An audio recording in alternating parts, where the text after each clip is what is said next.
The Timeline is a Blue Wire podcast.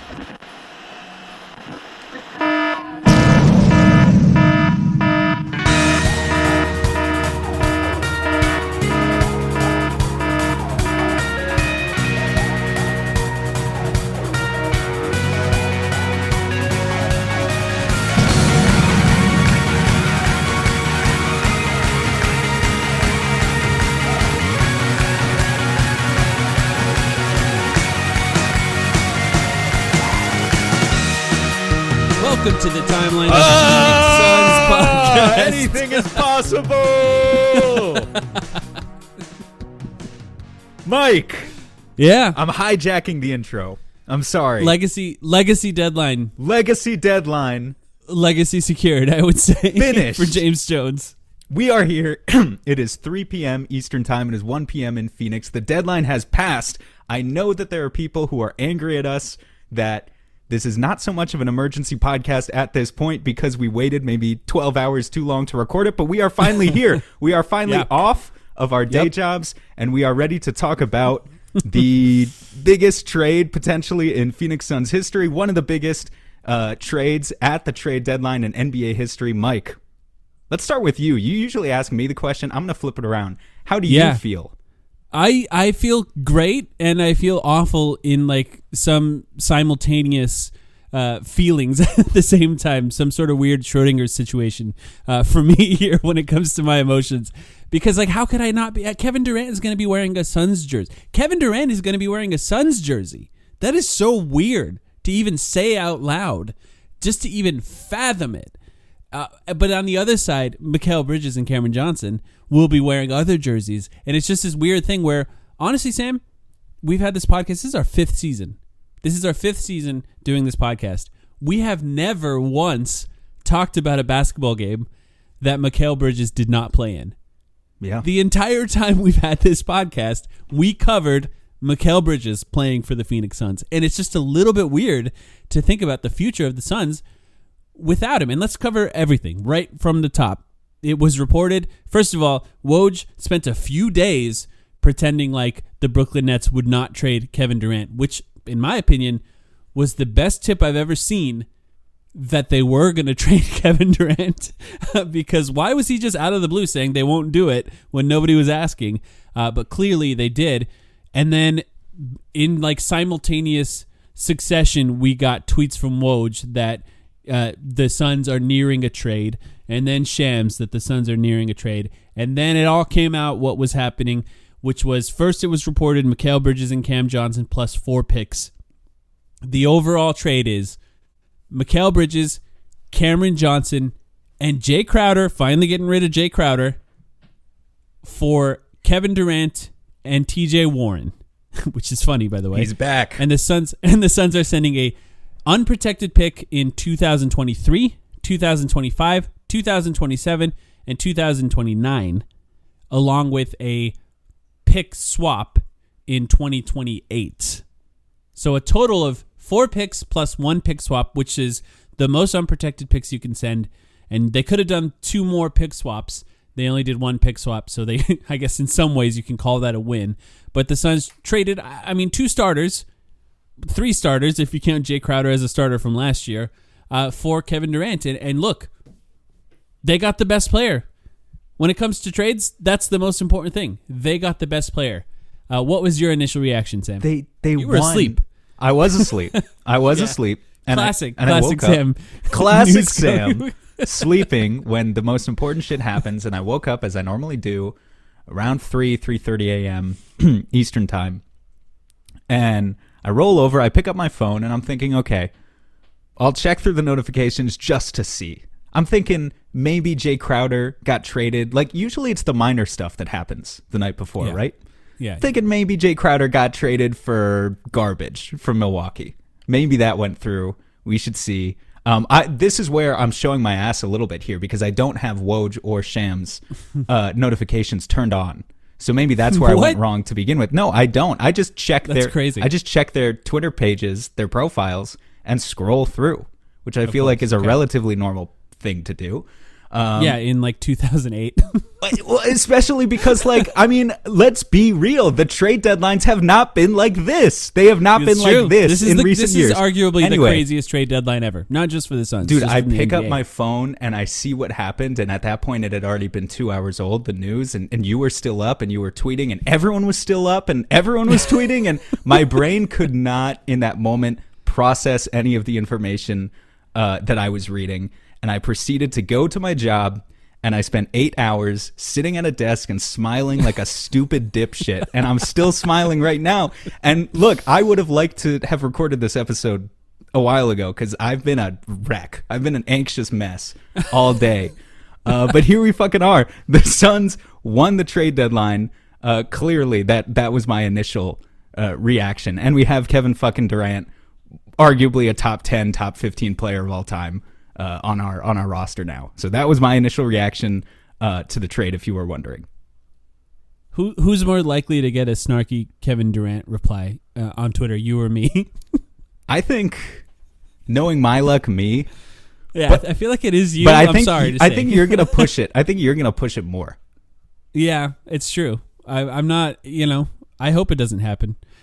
We might have to talk to some of our friends that have covered Kevin Durant in the past and just we cover Kevin Durant now, you and I. That's something that we do. It's insane. It's insane to think about. Real quick, I do feel like I do need to address that there was also the secondary angle. The second thing that came into my head was, this was Mikal Bridges leaving. This was Cam Johnson leaving. Mikal Bridges is one of my favorite Suns of all time at this point. There's no doubt about it in my mind. But the both of them, and fuck Jay Crowder, but the two of those guys, consummate professionals who always just brought a certain energy into the locker room. Winners, push themselves to get better every single day. They're awesome, and I understand to an extent. Anyone, like, there are a lot of people. There is this certain grief, this element of grief that you can see in the way that a lot of Suns fans are posting about the trade this morning, and I do understand. And if you need to take your own time to grieve, if you need to maybe not watch the next few games, if you need to take a few games off, take your time. The next few games might not be too fun. Exactly. So take your time, like, give yourself some space, do your thing. But then when KD makes his debut for this team, you better be back. Yeah. You better get back on the bandwagon when he makes his debut, because what we're about to witness, I really think what we're about to witness post All-Star break is going to be special. And is it a big swing? Yes. Are we all in? Yep. So we're all getting on board, and if it's going to be the fucking Titanic, we're all going to sink together, but it's going to be a grand old time, and I'm really excited for it. No matter what happens, we're all in, baby. Let's do it. Mikal Bridges is maybe the most fun player to cover when it came to doing this podcast that we've covered, in my opinion. Obviously, Devin Booker's right up there with him. But just something about his personality and his game and his work ethic and the fact that he never misses games. It's not something... And look, even just the fact that he was traded for Kevin Durant is a credit to his hard work and skill.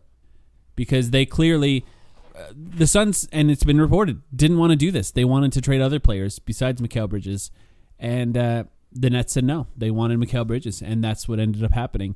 And the Twins get traded together. Part of me is happy that they go together. Splitting them up would have been awkward. I don't know what ends up happening with them from here. It's an interesting team, that Nets team, with a lot of wings. The Suns are the team with none, and the Nets have all of them. But shout out to Mikal. Shout out to Cameron Johnson. Players that took us to the finals. Feels like a throwback, actually, to that Nets team before the Nets team that they broke up. A bunch of likable, good players. Exactly. In order to get the big three, before they had the big three, they had Dinwiddie. It's a total throwback because it has Spencer Dinwiddie on it. They had Dinwiddie, and they had Jared Allen, and they had Karis LeVert, and they had likable, D'Angelo Russell at one point too. They had likable players for the most part, who weren't the best players in the world, but were able to get them a playoff berth. And I think Mikal's success that we've seen from him in the past couple months in particular, I don't know who's going to be the number one option on that Brooklyn team. Maybe it's going to be Cam Thomas the way he's been playing, but Mikal's going to get his chances. And I think a lot of that success is going to carry over, honestly. He's going to be awesome anytime they're in town. I'll want to win the game for the Suns, obviously, but I'll be rooting for those two guys, no doubt. How weird will it be to see Mikal Bridges guarding Devin Booker? Yeah. Well, it's gonna be really weird. I forget who and pointed it out. I said it on Twitter. Yeah. 1,576 days ago was the first time Mikal Bridges suited up for the Suns, and the Suns have not played a game without him in that time. It's going to be tonight, which is Thursday, as we're recording this, will be the first game without him in that time. It's going to be the first time that he hits a corner three in front of the Suns bench and then turns around and gives them the little... Yeah, gets a tech for pointing at Campaign. Yeah, pointing at Campaign's head and pretending to blow his head off. Yeah. Yeah. It'll be great, though. You know what? Like, when that happens, I might cry, I might laugh. I don't know what my reaction will be, but I look forward to it. I look forward to that day. It'll be fun. It'll be funny. And, yeah, it's going to be... I think for anyone who feels conflicted or sad, look, it's because you have a heart and you like him as a person. It's not just basketball all the time, right? You watch sports, and if you watch every single game of a team, you become attached to them as people, or what you know of them as people. Obviously, we're not actually friends with them, but Mikal Bridges and Cameron Johnson were two of the most likable guys on the Suns, and they're gone now. So it sucks, and I think if you're a Suns fan, it's okay to feel sad about that, because I did too. But on the other side of that, the Suns traded for their best chance to win a championship ever, I would say. And a superstar player that you could make the case is the best player that's ever worn a Suns jersey and is under contract for multiple years. It's not like Kyrie Irving, who's a free agent at the end of the year.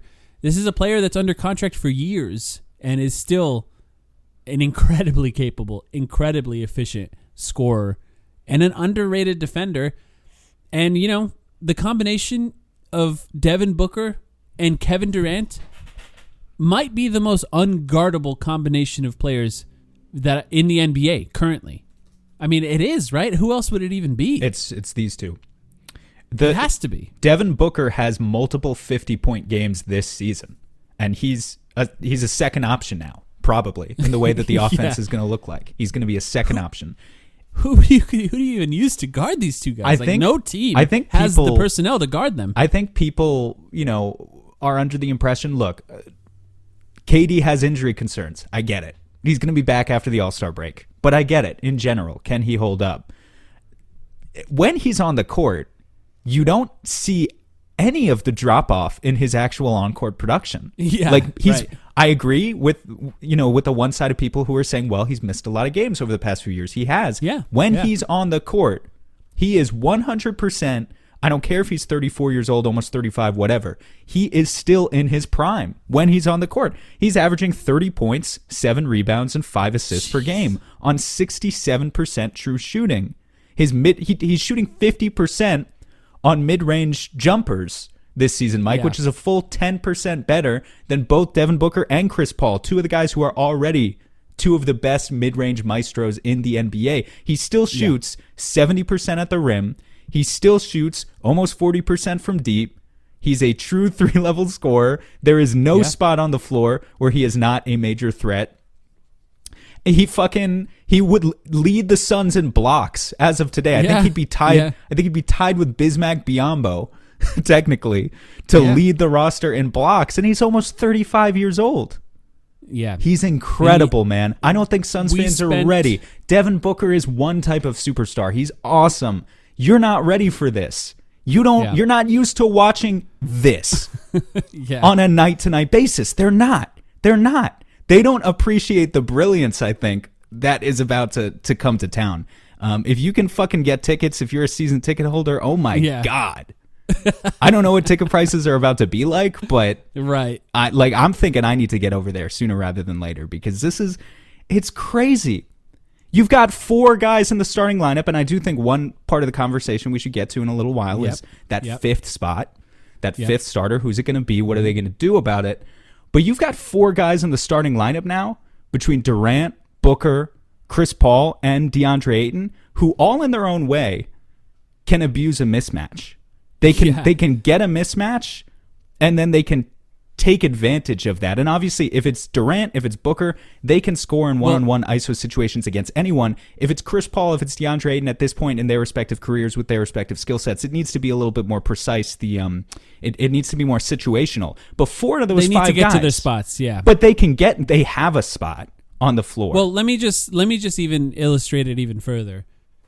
The best way and the most common way that teams countered the pick and roll between Chris Paul and DeAndre Ayton was to put a defender of size on Chris Paul so that if they switched, there was no longer a mismatch with the defender that switches onto DeAndre Ayton, so they can keep DeAndre Ayton away from the rim. The reason they were able to put a larger defender is because you didn't need to put somebody tall on Cameron Johnson because he wasn't really creating much off dribble. You can't do that now. You just can't. You need to put a tall defender on Kevin Durant and likely your best defender. Yeah, not just any tall defender. You got to throw someone out there who actually has a chance of not being shredded. And so you go down the line from there. You're putting your best and tallest defender on Kevin Durant. What does that mean for Devin Booker?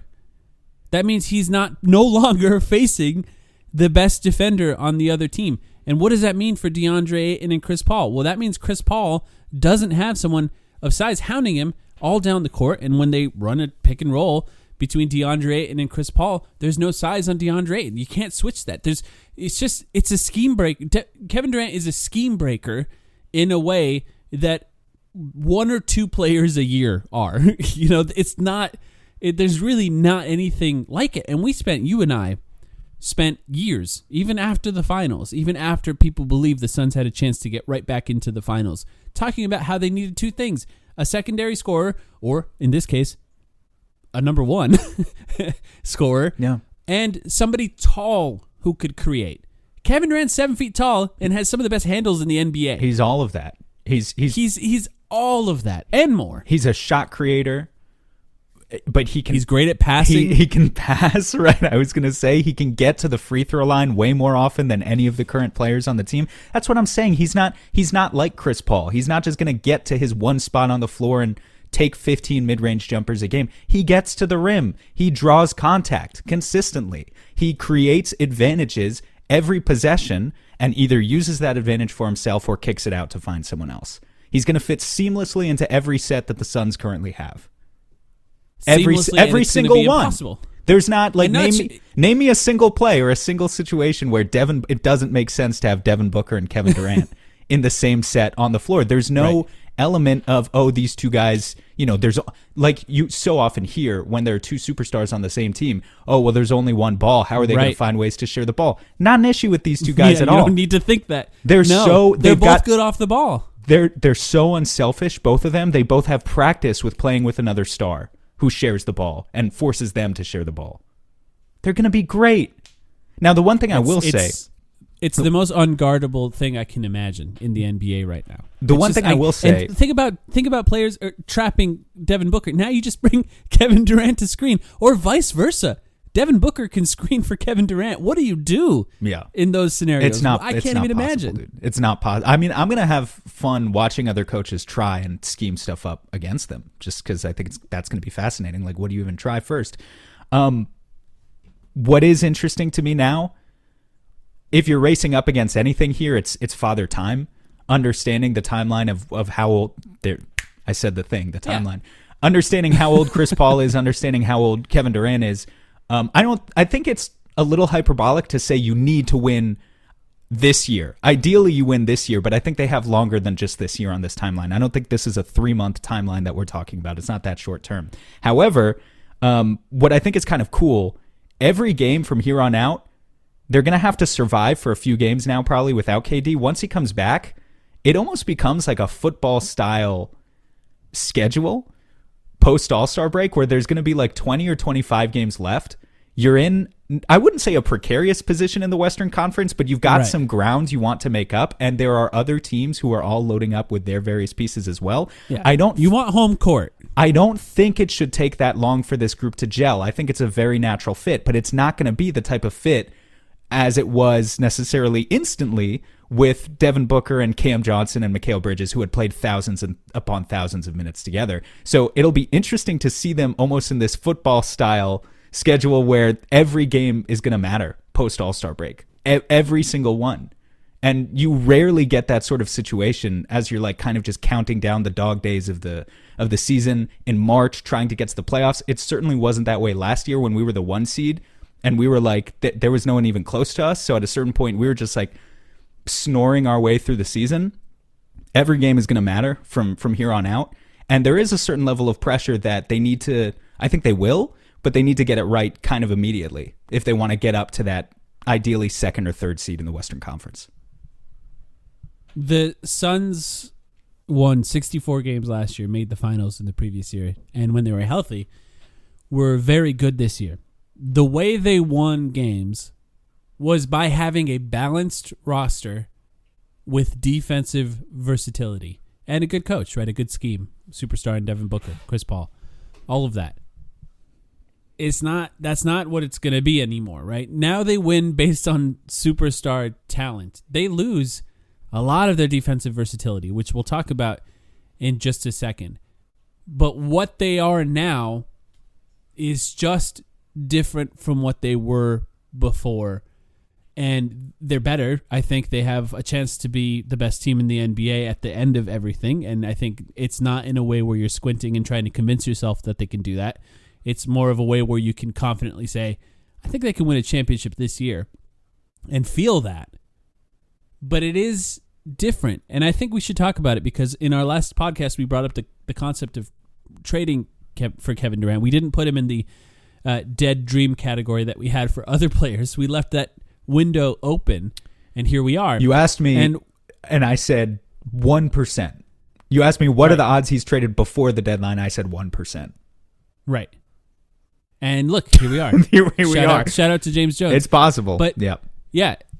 The thing that we talked about, though, is the concept of trading either Mikal Bridges or DeAndre Ayton. Well, it's done. Mikal Bridges is on the Nets and DeAndre Ayton is on the Suns. And this is an important time to talk about that because, look, the expectations for DeAndre Ayton have always been high. And he's the number 1 pick. He's a max player. He's, right now, the best defender on the roster, a most important defender by far on the roster. But the expectations aren't the same. They're raised dramatically. And DeAndre Ayton, as a player, is going to understand that. And look, he's played very well. We talked about it on our last podcast. You say that like it's a threat, which it might be. It is. Low key. I'm going to say it like this. The weight of the entire city is on his shoulders at this point. We are all looking for that one championship, and we know that Kevin Durant is the best chance we have. And that means that DeAndre Ayton has to live up to those expectations more often than he doesn't. And this season, that was not the case. Well, last season, it was. Just refining what those expectations are. We've said it a million times throughout Ayton's career, but now more than ever, your job is to hold the defense together. We're going to get you touches within the flow of the offense. We are. No doubt. You're going to get those mismatches onto smalls in the post. You're going to have so much space. You're going to get to use your hook shot. But let's be real, dude. A lot of you might not be averaging 18 points per game post All-Star break. Yeah. You're probably going to be taking fewer shots. Probably a higher percentage or proportion of the shots you are taking are going to have to be off of hustle plays. They're going to have to be smart cuts, good rolls to the basket, clean ones. Hard screens, and of course, offensive rebounds. Yeah. And on the other end, but the floor, the rim, switching out, like the defense is always the most important thing. That's his role. And there can't be any expectation that I need X number of touches on offense to keep me engaged on defense. No, you need to be locked in on defense as the bare minimum, and then we're gonna do our best for the offense. But if you don't like that, I'm sorry, but you're getting paid $30 million, so shut the fuck up and do your job and let's win a championship, honestly. And if you don't like it and it ends with the Suns not winning a championship, you're going to be traded. I mean, there's no room for error here. The margins are very slim without guys like Mikal Bridges, Jay Crowder, and Cameron Johnson on the team. It just becomes slimmer. And And yeah, it is what it is. I like that you brought it up. You can't. He's the third option now. You know, in some cases, in some games, he might be the fourth option if Chris Paul has it for that game, depending on how teams defend him. And that means in order for the Suns to win, he has to do that other stuff without any expectations of getting the ball over and over and over again. And look, if you do it and the Suns win a championship, you're a hero. You know, we'll celebrate you for years.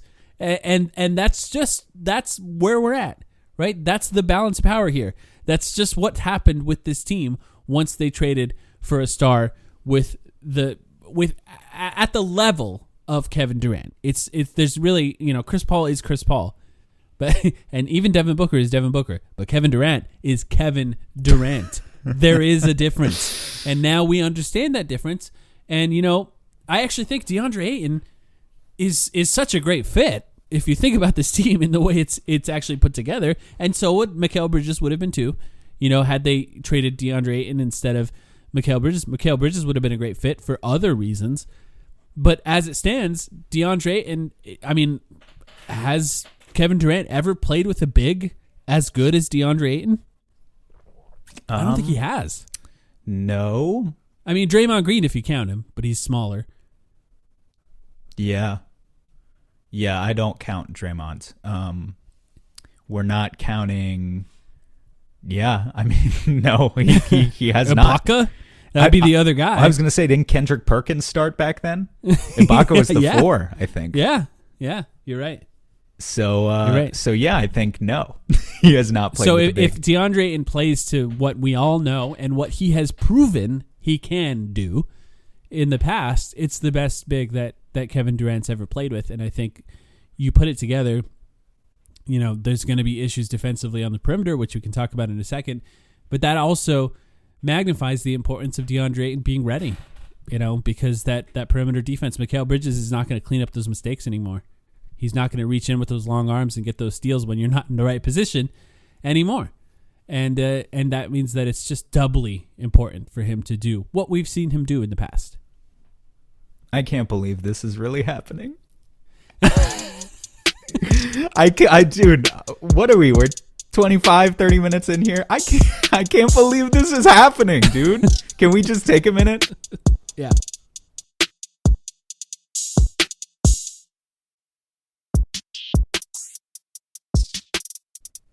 Okay. Yeah. Okay, we took a minute. It's fine. I'm moving on. I'm past it. Let's talk about the holes, right? The work left to be done. How do you want to frame this conversation of the defense and the fifth starter and the depth, I guess, in general? For 5 years, we didn't have to ask who was guarding the best perimeter player on the other team. We had the luxury of knowing exactly who that was. It was Mikal Bridges. And, you know, as soon as he became a full-time starter, you knew it. He was guarding Steph Curry. He was guarding Ja Morant. You know, he was guarding De'Aaron Fox. He was guarding Paul George. He was guarding the best perimeter players on the other team. We are now looking at a team with Chris Paul, Devin Booker, Kevin Durant, and DeAndre Ayton as the 4 for sure starters. And we know who's guarding Jokic, right? Yeah. We know who's guarding Sabonis if we have to play Sabonis in the playoffs, which could be a first-round matchup. Maybe Giannis, too. Yeah, we know who's guarding Giannis if they make the finals, or Embiid if they make the finals. On the other side of that, we have questions. We just don't know who that is going to be. And look, we waited specifically today until the trade deadline had passed in order to ensure the Suns didn't make any other moves. And they did make one, which we can talk about in a little bit, a minor one outside of this. But they didn't solve that. And the question of who that fifth starter is going to be a fascinating question. And honestly, it may not even be resolved until the playoffs. Like, we have time to actually check that. Now, the first option is Torrey Craig, right? That, I think, is the most obvious option for that fifth starter. But do we want Torrey Craig guarding Steph Curry? No. It's going to be Devin Booker. You know, it would have to be Devin Booker. Yeah. I think Torrey has had, as we've seen in the net rating data that we've been talking about all season, Torrey Craig has been kind of the weakest starter and arguably the weakest player on the Suns. It's not to say he's had a bad season. At times he looks great, allowing the Suns to win the possession battle with his offensive rebounding. I give him a lot of credit for improving his three-point shooting. But the truth is, Torrey, while he is a long defender, he is an athlete. He's not actually a particularly impactful defender. We just haven't seen it on a night-to-night basis. It's kind of like everyone wants these 3-and-D wings with 7-foot wingspans, but there's a lot more that goes into defense than just having a 7-foot wingspan. And I think when you watch Torrey Craig play defense, you can kind of see why. It's just the instincts aren't necessarily there, even if the athleticism is. It's not to say he's horrible, but he doesn't cut it for the type of tier of defender or defense that you're talking about. One of the other guys that we thought of as a potential guy that could do it, maybe not great, but would be an option, Eric Gordon, was traded for by the Los Angeles Clippers. No longer a buyout candidate. We should bring up real quick, because we haven't really talked about him other than that he's returning. TJ Warren, I think, is very much going to stake his claim or make a case for that starting spot. Absolutely not a defensive stopper. Not even close. Like if you get matched up against the Grizzlies with this team, for example, and you have, what do you do? Well, how do you guard Desmond Bane and John Morant? I really don't know what the Suns are going to do in those scenarios. Like, I honestly think, there's a chance that Landry Shamet starts. Shamet's not I know you like Shamet's defense. Let's bring up the other guy who people are probably screaming his name at us as well. Josh Okogie is on the roster. Right. He's had some phenomenal spurts this season. Yeah. He is the best. I mean, I don't think it's even close. He is the best point of attack defender on the team at this point. And I think you could make a very strong case to say, well, if you get matched up against the Grizzlies, you stick Josh Okogie on John Morant and play him 94 feet down for 20 to 30 minutes and see what happens. Now, the obvious issue there is Josh Okogie's offense is a disaster. And to the point where it's one thing to have a guy like Torrey Craig where maybe they don't respect his three-point shot, but he's making open threes. It's another thing, for the most part, at least with Torrey, it's another thing to be Josh Okogie where you are literally playing 4-on-5 on offense. You just are. Because teams stopped guarding him in the last few weeks, starting with the Dallas game. Teams don't guard him. They just stopped. He's not an offensive rebounding threat to the extent that Torrey is. He does try, but he's not. It's not to the same level because he doesn't have the height. He's not a playmaker. Can't create for himself off the dribble, obviously. So it's like you are really bringing nothing on offense. He's so good on defense. But if you bring nothing on offense, and this is why, by the way, some people mentioned that they wanted the Suns to go after Matisse Thybulle. Same exact problem. That's why I didn't want Matisse Thybulle. I was like, what's the point of having two Josh Okogies? Right. Two Torrey Craigs, really. But this is where I think we can talk about the buyout market. Because I do think there are still names out there. Are they the level of defender possession after possession that Josh Okogie is on the perimeter? I'm not sure. No. In fact, I am sure. Actually, they're not. But some of these guys... Very few players are. There's maybe like 5. Some of these guys who are on the buyout market that the Suns could scoop up over the next day or two, or the next week or two, honestly. They can make an open three, which Okogie mostly can't, and they can play defense, and that's enough. That's kind of all we're asking for. That's the only hole on this team right now, if you ask me. That and maybe backup point guard, depending on how dire the campaign situation really is.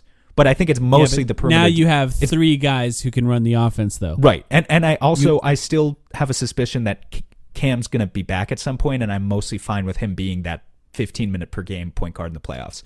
I think the main hole is the perimeter defense. He was shooting at practice without a boot on relatively recently, was campaign. I don't know if you saw that, so I just want to mention it. Yeah. So it seems like he is ramping up. Who's your favorite buyout option? Justin Holiday, I think, 100%. Is probably the best. It's got to be. It's just my a perfect favorite fit. too. He's like Mikal Light. I mean, like a super light. He doesn't have version. the size to guard. Like, he might struggle against somebody like Paul George or somebody like that. But he's got the length to bother guards, and he can shoot. And that's pretty much all you need in that scenario. The Suns really got to, like I said, DeAndre Ayton has to hold his own, and then they got to outscore teams, which I think they can do.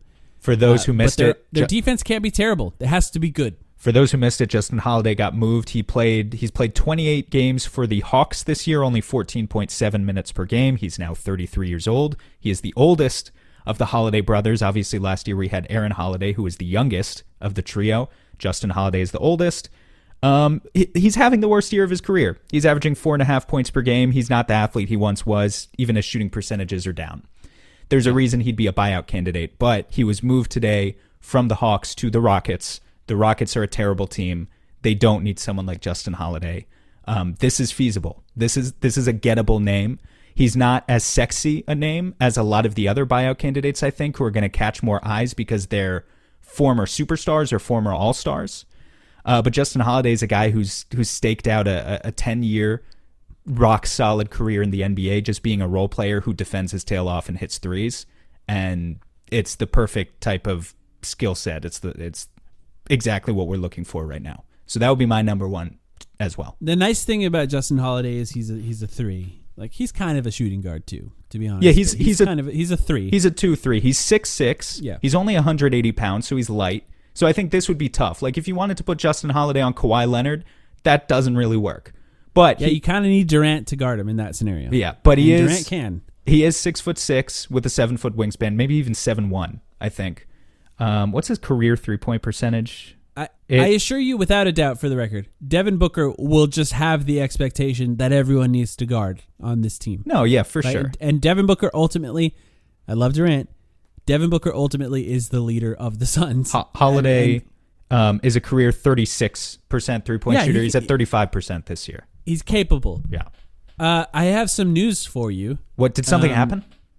Not anything big, but Chris Haynes just reported that if Reggie Jackson gets bought out, that the Suns will pursue him. Okay. Reggie Jackson, for the record, was traded to the Charlotte Hornets for Mason Plumlee. I was going to bring up his name anyway, so it's a good thing we talk about it. And I think Reggie Jackson is a fascinating one because I think he's better than Payne. I don't think so. Yeah, maybe it's close. I think it's close. He's had seasons where he's better. You know what I mean? Like he's been better than him in the past. I will say that Reggie, when we played the Clippers in the playoffs and Reggie Jackson, Steph Curry for a whole series. He was their second option in a series in which unbelievable. He was their second option in a series in which they took us to 6 games. Yeah, that like at his Reggie has had heights where he looks unguardable. Like he's just on another planet. Overwhelmingly though, this season, if you look at his stats, he's been bad. And I think the Clippers, they just had an interesting deadline because they kind of just moved around a bunch of disappointing role players for a bunch of role players who will probably work out better for them. But what is the sum of those pieces for them? I'm not sure exactly what it all turns out to. I thought the Bones trade for them was really interesting. But is he going to do anything for them in a playoff setting? I'm not sure either. But yeah, Reggie, he's definitely there. And the other disappointing guard for the Clippers. Reggie also played with Durant, I'll just mention. Yeah, that's a good point. In OKC, has a 7-foot wingspan, not a great defender, but has the length to guard guys. And I think with Reggie, if the focus was there defensively and the role was fully understood and bought into, he could be above average defensively. How about John Wall? John Wall's out there, yeah. The other guy who had a disappointing first half of the season for the Clippers. Yeah, I'm less enthralled with that. Explain why. He's just doesn't look very good when I watch him play. But Reggie doesn't look very good. It's true. I think that there is evidence to believe that Reggie Jackson is less cooked than John Wall at this point, being that John Wall has had multiple injuries that have affected him in a way that just makes me feel like he's less likely I will to say, be great. He's taller. John Wall continues to not have a jump shot like this many years into his career, so obviously that was always going to be a reason that his game doesn't age gracefully. I still think, even post-injuries, I think John Wall gets downhill more effortlessly than Reggie does, because that's just not Reggie Jackson's game, really. And, but like at the same time, I am willing to concede, look, John Wall did not look good for the first half of the season. And I will also say getting downhill as like a specific skill set may be less important to me now that KD is on the team. Yeah. So I don't know. It's kind of pick what you want between those two. I'm not sure either guy is necessarily better than Cam Payne at the end of the day. I think I'd probably take those two guys over Saban Lee though. Yeah, Right? that's fair, and I think that's pretty obvious if you had to choose that, as long as they're like bought into the role. Because at this point, I think having a good and it's important to have the right vibes with Kevin Durant on the team. Look, I'm gonna just sort of break it down like this: there have been bad vibes on Kevin Durant teams in the past. Didn't end well. In Golden State, didn't end well. In Brooklyn, didn't really end well. In OKC, Not his fault in Brooklyn, in my opinion. yeah, and you can talk about that all you want, but he's the reason Kyrie Irving was there. And I think for the Suns, one, the infrastructure that the Suns built over the last few years is vital right now. It's absolutely vital. The combination of James Jones, Monty Williams, and Devin Booker being able to withstand all of the attention and pressure that Kevin Durant brings to this organization is incredibly important. They were not in a place that they could handle this in the past. Whether they can or they can't going forward remains to be seen. But that brain trust, those three guys alone, make me feel a lot more confident that they're capable of handling it than if they were not here. Two, the Suns not leaking anything, right? The Suns not telling anyone anything about the players and things that happen in the locker room. Those are things that guys like Kevin Durant like. Fans don't like it, right? They want to know what's going on with injuries. They want to know what's happening with trades, and they get frustrated if they think nothing's happening. And I understand that, but when you're trying to trade for a guy like Kevin Durant, him knowing that things that happen in the locker room stay in the locker room with the Suns is important. That's vital to him. That's important to guys like him. That's important to guys like Devin Booker. And all of that combined, I think it's just going to be an interesting dynamic with the Suns, and I appreciate the leader that Devin Booker has become with the team, and I have trust in him to do the right thing with this team. Look, overall, it's going to be a less fun dynamic than it was when Mikal Bridges was dancing with fans on the sideline. It's the team, higher pressure. The team has to grow up a little bit. I say in the nicest way possible, but everyone top down is going to have to be locked in. And basically what you're saying there is that Patrick Beverley is not the guy you would add. Right. On a buyout. You can't get people that aren't into what is happening here. Right? You can't get John Wall expecting to get 15 minutes a night, and it's not guaranteed. Because the Suns want guys, they want guys to come to this team and say, if you earn your minutes, you play, and that's it. I don't care who you are. I don't care what your name is. You have to earn them. You know who might do that? Danny Green might do that. Yeah. Is there a chance he gets bought out? I mean, he got, I think so. Well, he already, who did he get traded to? First of all, there's Memphis. No, he was on Memphis. He got traded today? Yeah, you didn't see that? See, this is what I'm saying. I missed that there one. Are way it was a crazy deadline. There are way too many names who got moved. I don't know who anyone in the NBA is anymore after today. Yeah, the Grizzlies, they traded him. He was in the Eric Gordon trade, so he's going to Houston. Oh, okay, yeah. Then why would they want him? Yeah. No, the Suns need him. Yeah. That's that. After Justin Holiday, I was thinking Danny Green. Get Danny Green. Absolutely. How much does he have left in the tank? I don't know, but he can kind of shoot. He can kind of defend, and he's got tons of experience at high lelevel. It would be pretty cool, at the very least, to get him a fourth championship with a fourth different franchise. I see it now. By the way, I didn't realize John Wall. I forgot about that. John Wall is on the Rockets as well. But I do see Danny Green in Houston about an hour ago. Something that just completely flew under the radar to me. That is a great option. And he tore his ACL and hasn't played since then. Will he be great? I don't know. Does he have experience guarding important guys in important moments? Yeah, he hits big shots. One of the more frustrating players in the NBA, because when you play the role of sort of the worst offensive player on great teams, people get frustrated with you. But he has experience being that guy. That's exactly what you were talking about, handling high-pressure situations. The man played for... Lakers fans wanted him dead. He still won a ring. Still delivered. Every team he's won a ring on has wanted him dead. At some point, because he honestly plays the Jay Crowder role. He took a lot of shots that were wide open because he was the last kind of pressure release valve in the offense, who he would be, just the final guy that they would swing the ball to. And then he would miss shots in those situations and people would get angry. Even the great shooters, the great three-point shooters, are only going to make 40% of those shots, and you're going to miss the other 60% of the time, and people are going to get mad at you. So, what can you do about that? But if he can defend, if he can move his feet at all, I'm all for it. Yeah, and I think even if Craig has to start in this scenario, then you still bring him in because, well, first of all, the Suns have 2 open roster spots right now. That's a good point. We should have mentioned that earlier. So, they have the ability of signing 2 guys, so they should, they traded 3 guys for 1. It feels like they should think about that. In inevitability, I don't know what the front office is thinking exactly right now. Now, if I would think, maybe we should talk about the last trade here, the third trade. The Suns saved a decent amount in their luxury tax payment in trading Dario Saric and a second-round pick to the OKC Thunder, who were significantly below the salary cap, for Darius Bazley, who makes much less money. Yeah, for this season. He's in the last year of his rookie contract, and then he's a free agent in the summer. Now, I think there's some merits to Darius Bazley as a player that we can talk about if you want, or we could save that for a future episode. But in addition, the Suns now have money that they could go out and use on these buyout candidates without having horrendous, to the same extent, tax bill.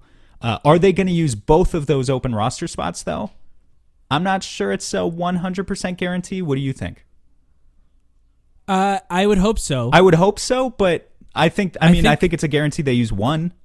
Well, I was going to bring this up later. I think Ish Wainwright's probably going to get converted. Yeah, so that would be a reason to leave the other one open, because then why do you want to use both spots now and contribute to your luxury tax bill just to waive a guy later? I think you do neither right now, right? And then you wait for the buyout market to settle, and if you sign one guy and still have a spot open, you convert Ish. Because at this point, I think you can make the case that Ish is kind of important to this team. First of all, he's been defending well lately, fouling less. His shot has kind of left him a little bit as of recently, but I think you can make the case that over the last few weeks, he's been better than Torrey Craig, Ish Wainwright. And look, you're going to need... They lost 3 guys that are wing players that play small forward, power forward on this team. Only 2 of whom played this year, but yeah. Yeah, but one of them was supposed to be used to get another one, and they did. And also right? T.J. Warren. Let's not forget, we got. And they have T.J. We got Tony. We have to talk about him. We got Tony Buckets, man. What do you want here? I'm going to quickly mention we want to talk about Bazley, but we are friends with some OKC guys, and we're going to try and get one of them on a Patreon pod soon, at the very least, to talk in more detail about who Bazley is, because he's 22 years old. And look, I watched way more of the Thunder this year than I anticipated I was planning on, watching in any way. But I still don't feel like we have a good grasp on who he is and what he could be. And I do think there's a good chance that the Suns were kind of into him as a player. I don't necessarily think this is entirely tax reasons, but it clearly was, because they saved a ton of money.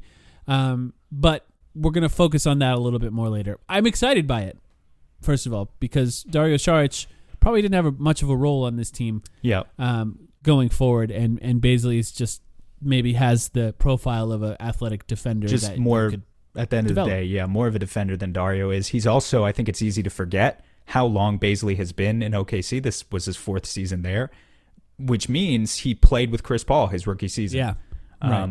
I wouldn't be surprised if, not that was a move that Chris pushed for exactly, but if he was consulted in some manner before it happened, just because... James Jones tends to go. We tend to see these types of moves where the Suns like to maintain existing connections for guys around the league. I mean, obviously, we're seeing it with Kevin Durant, who was coached by Monty Williams in OKC in the past. Is he a hooper? Darius Bazley? Slow cooker? A crockpot? No, I don't think so. Yeah, remains to be seen. But is Dario? I don't know. Ask him and he'll say yes. We'll give him a chance. Let's just say T.J. Warren. What role do you think T.J. Warren will have on this team? I mean, who knows if he can stay healthy? That's always the question with T.J. Warren. Which he scored 50 points in the bubble. The bubble, people. We should put a bubble around the arena. No, it's just it was always funny to me. Most out of T.J. Warren. It was funny to me how much people freaked out about. I almost said Tony Warren. I can't even remember his name anymore. T.J. Warren. Anthony Warren Jr. You were right. Anthony Warren Jr. Yeah, whatever. In the bubble, though, that bubble performance that he will probably never be able to realize again in his career. What role does he have? It kind of depends. Are we bringing in, if we bring in John Wall or Reggie Jackson, then he's not a 6th man level scorer. If we don't, he could score 12 points per game off the bench in 20 minutes as long as his body doesn't fall apart in that amount of time. He's capable of doing something like that. He's had some really good games He's the for only. Nets. Look, what's the bench right now? Let's cover it. So we got. Let's just say Craig starts. Do you we want got Paul, Booker, Craig, KD, and Aiden? Wow, that's weird to say. Yep. Who's the second unit of like the first guys off the bench? Yeah. So Payne, it's Payne when healthy. Shamet and Lee. Right. Yeah, Shamet. Probably. I mean, you could say both of them probably play like 2-3. Yeah, Payne, Shamet, Lee, TJ and Biz and Jock. And Jock or Biz. That's the thing, is like it's kind of just a bunch of guys who are all equally talented. None of them really and you have stand Ish out. too. You have Ish Wainwright Yeah. as the potential guy who does small ball center. You know the things Ish does. Actually, Ish with KD could be kind of interesting with no big. Right? You have a scenario where you could do like Paul, Booker, Ish, KD, and Craig. So you've got Ish. You also, if you wanted to slash them, Shamet or Lee. Well, if you wanted to slash the minutes of one of Shamet or Lee for more of a defender, you could put a Kogi in there. But I don't know how much Monty likes a Kogi. He seems to usually be the first on the cutting room floor. It's the thing that worries me is there's the way that people say I want a Kogi to play. Then the offense is going to boil down, which in some cases it does in the playoffs anyway. But the offense will boil down to one-on-one play between Devin Booker and Kevin Durant, because there will be too much of a scenario where they're just not guarding him, and then running regular offense, running regular plays becomes hard when Josh Okogie's on the floor. It just does, and it's become particularly a problem in the last few weeks. And putting Kevin Durant in there, and some people will say, well, now it's Durant, it's going to solve that. And yes, it solves that in that you still get a good shot out of most of those plays, because now you have a 7-footer who can shoot any from 30 shot feet. Is a good shot with Kevin Durant. Yeah, So yes, you're y'all right better about find that. out. But we're talking about winning a championship here. It's just a different story. You need the team to be a fine-tuned clock here. They need to really, really work together as a team in order to win at the highest level. Otherwise, Kevin Durant and Kyrie Irving would have won a championship already, right? It's more than just stars in order to win at the highest level. And I understand wanting a Kogi to play more. I'm not convinced. I'm just not convinced. I think there's a good chance that we brought up guys that are potentially buyout guys. I think that's probably the most likely scenario for the Suns at this point, because they can't make any more trades, and I don't think anything has been. Let me double check. I don't think anything's been announced since we talked about it. Oh, the Charlotte Hornets and Reggie Jackson are likely to agree on a contract buyout. So that's the first thing from Shams Charania on that. So there's that. There was a couple of guys that I wish that, like when I saw that Gary Payton II was traded for 5 second-round picks, I thought, why not us? Could we not have done that? I think that's something that would have been perfect. 5 second-round picks, though, yeah. Yes. Who cares? Yeah, you're right. No, you're right. This is a championship, right? Yeah. That's the one hole that we need to solve in the starting It's lineup. just the 5 second-round picks thing is funny to me. Is it weird if I say I would almost rather have 5 second-round picks than a single first-round pick? Like, where's the... Yes, it's weird. Where's the equilibrium point? How many second-round picks equals a first-round pick? Is it 6? Is it 8? Is it 20? Like, where do these things equal each other? I think we talked for too long for an emergency pod. People, you think we're all set? Be fucking happy. I mean, look, you can still go and visit Mikal Bridges. He didn't die. Brooklyn is a lovely place to take a vacation. Well, it's closer to you than me. I might be going down there next month. I'm going to go see a game. I'm really excited. Go and take a vacation in New York City and go visit Mikal Bridges and Cam Johnson. But have faith.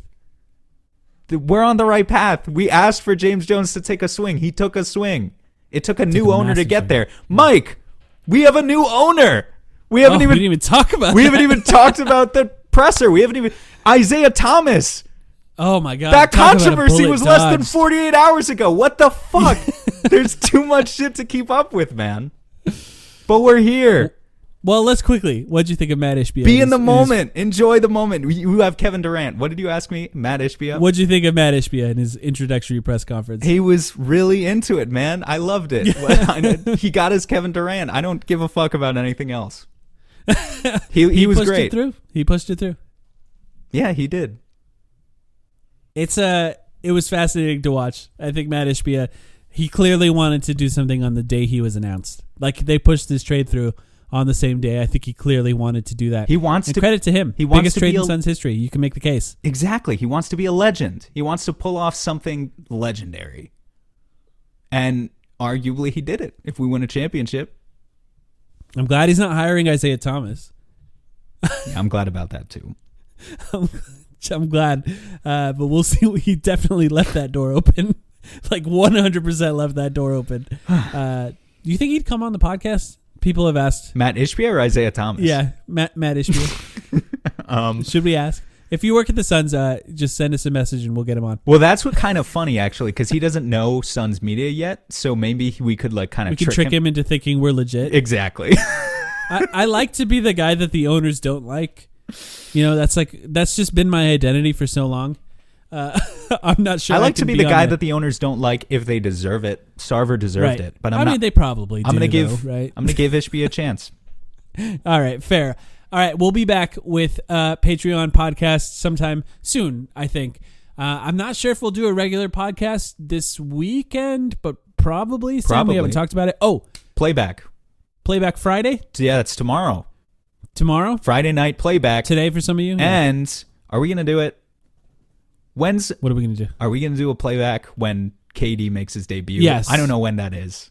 No, let's just do it. That might be a couple weeks from now. Yeah. But playback for Kevin Durant's debut. When yes, that dude makes his debut. So first of all, yes, we're doing a playback tomorrow against the Pacers. I can't remember what team. Yeah, Devin Booker plays. But when KD makes his debut, I don't give a fuck what time zone and like what time it is. If I have to go to work the next day on 2 hours of sleep, join us on playback.tv/the timeline. We're going to be in there. We're going to send that motherfucker up. It's going to be a fun time. I can't wait. We have Kevin Durant. Congratulations, Suns fans. Congratulations to you. Congratulations to us. That's right. And shout out to Mikal Bridges and Cameron Johnson. We love you guys.